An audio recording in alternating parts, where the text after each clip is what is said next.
Pemirsa ICTNews Sibolga Tapang Tengah, saya Syahrini Situmorang saat ini bersama Koordinator Polsar Sibolga, Bang Ari Susanto.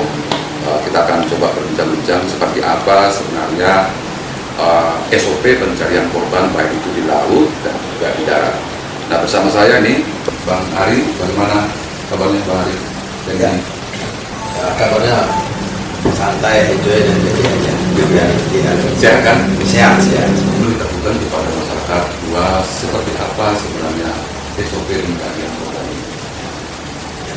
Baik, jadi akan saya jawab. Ya. Kapan kalian Basarnas itu dibutuhkan dan respon time dari pelanggan sampai lokasi. Jadi artinya kita bukan terlambat. Jadi kalau kita lihat rata-rata kejadian yang ada di Sibolga, pada musim Sibolga ini kan sama masyarakat, kejadian di Sibolga ini dekat. Jadi dari mulai laporan yang kami terima dari pihak korban atau pelapor yang lain melaporkan kepada kita bahwasanya telah terjadi kondisi membahayakan. Contoh di Sibolga dulu, gitu, kejadiannya anak-anak mandi tenggelam. Nah, pada saat itu kita terima info, katakanlah itu jam 13.00 kita terima info.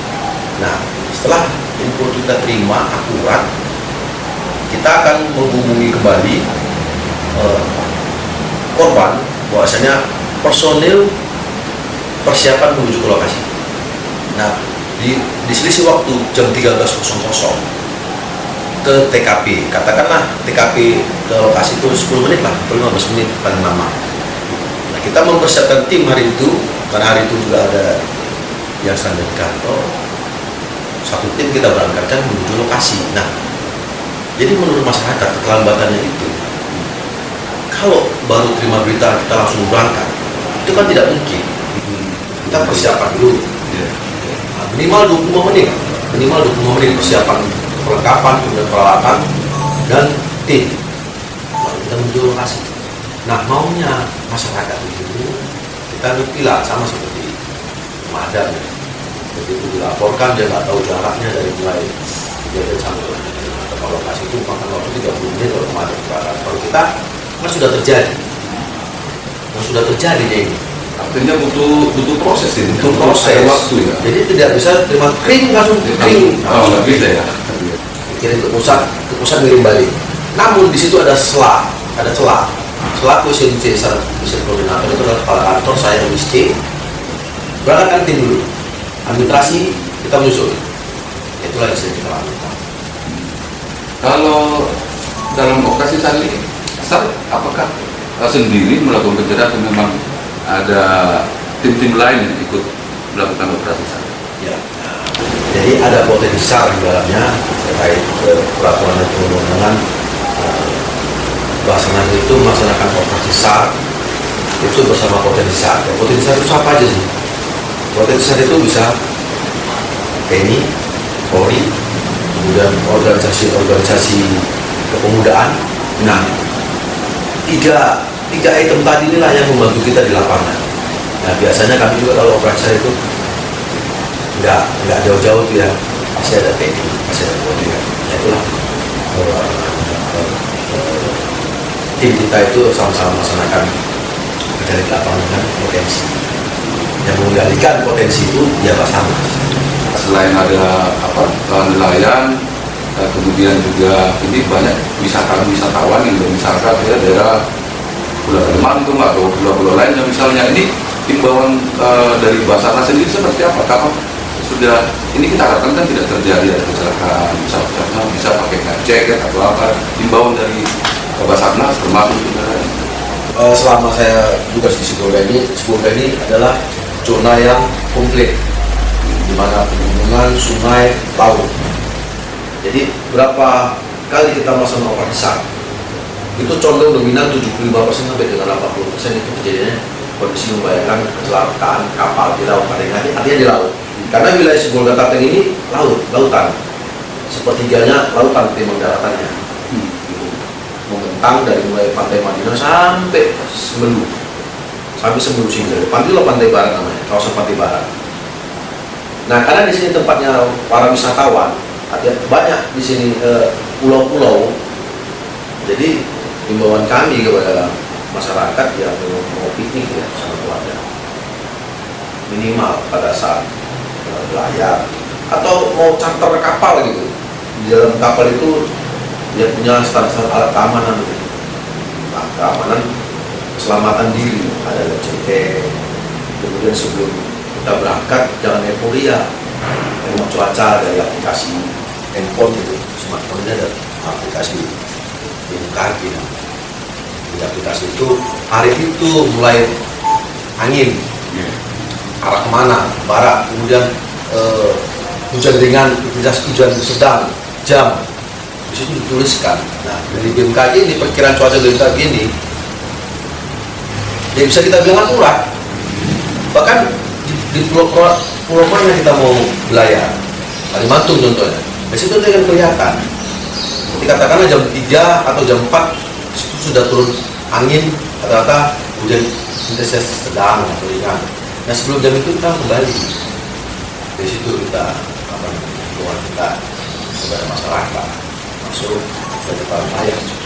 Kalau ini kan biasanya rekan kita lihat mau Basarnas kesulitan mencari titik lokasi apabila ada kapal yang kecelakaan. Ini kan ABK-ABK-nya nggak bisa dihubungi. Ini teknisnya, trik Basarnas itu seperti apa bisa ini bisa menemukan lokasinya? Jadi informasi awal kalau kapal itu kontak biasanya menurut pengalaman kami yang melaporkan kepada kita itu kejadian di sekitar katakanlah perairan Pulau Gili, katakanlah ya Pulau Gili. Maka kita plot di Pulau Gili. Kapal itu sendiri tidak bisa memberikan sinyal PDPD, SOS harusnya ada. Paling informasi itu dari kapal ke kapal yang lain. Itu pun mungkin via telepon. Nah, Basarnas memprediksi karena kejadian itu di Pulau Ilik katakanlah gitu ya. Kita akan cari koordinat di Pulau Ilik. Barulah mencarinya pakai radius dengan rumusan tertentu namanya. Nah, setelah kita menentukan koordinat titik koordinat di Pulau Ilik, barulah kita laporkan kepada Basarnas Pusat. Basarnas Pusat akan membeli yang namanya rumusan Sarmet Prediction. Sarmet Prediction itu hari pertama, kedua, ketiga, keempat, kelima, keenam, ketujuh, jangan makin lebar. Nah, dari situlah kita akan menentukan titik koordinat kapal tersebut. Nah, ini kan kapal nelayan ceritanya, karena kapal domestik dia punya EBOB. Nah, EBOB itulah yang memancarkan sinyal terakhirnya dia. Nah, akan ditangkap oleh LUT-nya Basarnas, keterbitannya Basarnas, itu akan membaca, oh di koordinat sekian. Kadang-kadang nggak ada sambung, jadi hanya main via telepon gitu.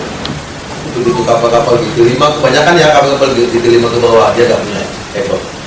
EBOB itu Emergency Protection Radio Beacon. Cara kerjanya bagaimana? Dia seperti ini betul. Dalam ini ada baterai, di sini ada pemancar. Begitu dia tenggelam kena air, dia short, konslet. Nah, pada saat konslet itulah dia menghidupkan pemancar kedip-kedip dia.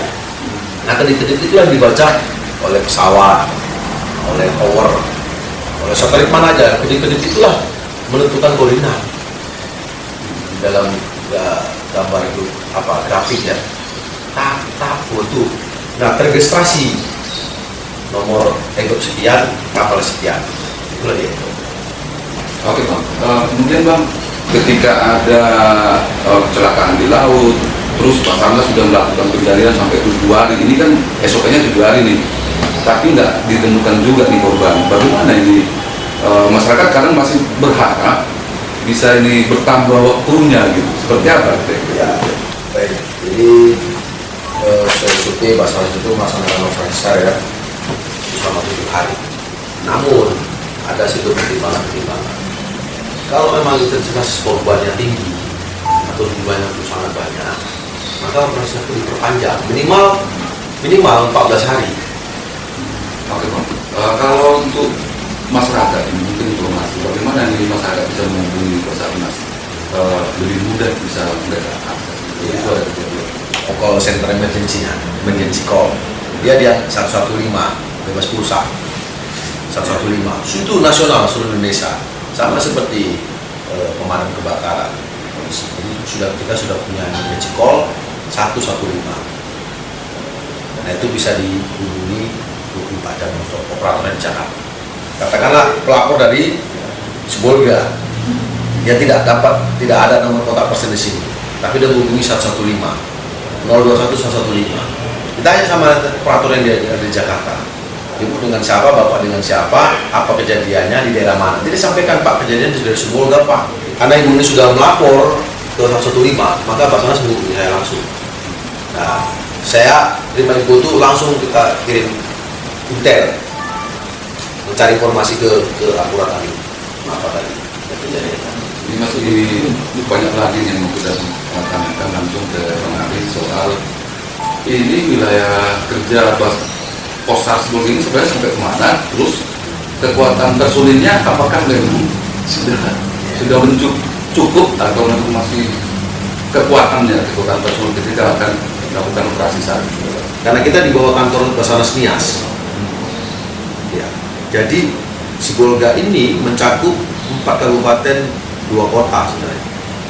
Nah, perbatasan Tapsel, kemudian Tapanuli Tengah, Tapanuli Utara, Kabupaten Aceh Singkil.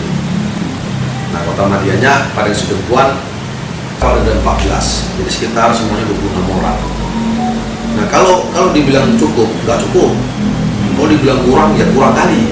Karena kita bukan satu kecamatan, 4 kabupaten, Pak. Nah, itu masih daratannya gitu. Nah, kalau lautnya dari bibir pantainya Mandailing Nakal garis lurus sampai Semulu sana.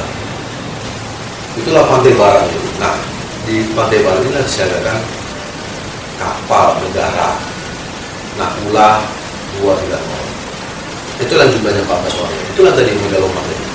Termasuk kami Superman. Jadi masyarakat beranggapan, wah ini Basarnas Superman, Basarnas ini Spiderman. Ya, jadi kalau kita bicara, saya pernah ngobrol sama Pak Kapolres itu. Jadi dibilangnya wilayah kerja Basarnas sampai mana itu, Pak? Begitu saya bilang Pak Kabupaten, Kapolres itu agak, wah kata beliau, kan gitu. Sedangkan Kapolres itu cuma satu kabupaten yang tanganinya. Kapten ya kapten, Sibolga ya Sibolga. Tidak ada kapten Sibolga, tidak ada di urusan energi Tapanuli Selatan. Kalau saya sampai dengan kekuatan personil seperti itu ya, bagaimana bagaimana bisa mengatur 26 orang? Ketika kita nggak berharap ada kejadian di mana-mana di kabupaten ini, tapi begitu ada itu terjadi di kabupaten, gimana itu ya, bagi personilnya? Sampai habis, dibagi sampai habis. Katakanlah, saya pernah mengalami apa ya, satu hari itu 2 kali kejadian. Nah, besoknya ada lagi satu kejadian. Jadi saya bagi tugas. Jadi kalau jumlah kita 20 orang, sudah saya kirim 555. Gitu.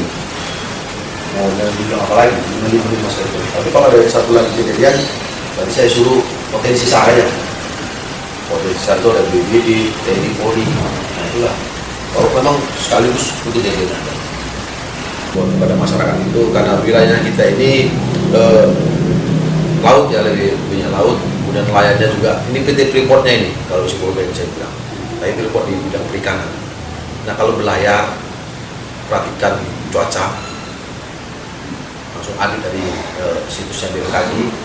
Kemudian di kapal itu ya ada keselamatan diri lah, minimal ada jaket. Kemudian radio. Kalau bisa ada radio channel 16. Nah kemudian dari Prokopinda ya dan setempat ya, khususnya di bidang Kemenpu, kalau bisa ada satu channel radio yang bisa menghubungkan antara kapal daratan Prokopinda. Jadi seandainya mereka terjadi medi-medi ataupun kena cuaca buruk, dia bisa mengabarkan melalui radio. Karena kalau pakai handphone berapa mil aja kita hilang sinyal.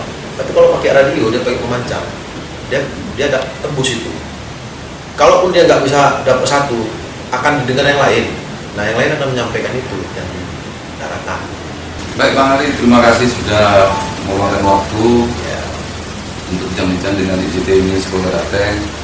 Dan pemirsa, demikian bincang-bincang singkat kita dengan koordinator Posar Sepolga Pak Ari Susanto. Semoga apapun bincang-bincang kita sehingga bisa memberikan manfaat bagi masyarakat sehingga tidak ada kekeliruan dalam hal operasi SAR yang dilakukan oleh Basarnas itu sendiri. Terima kasih, sampai jumpa di topik lainnya. Horas.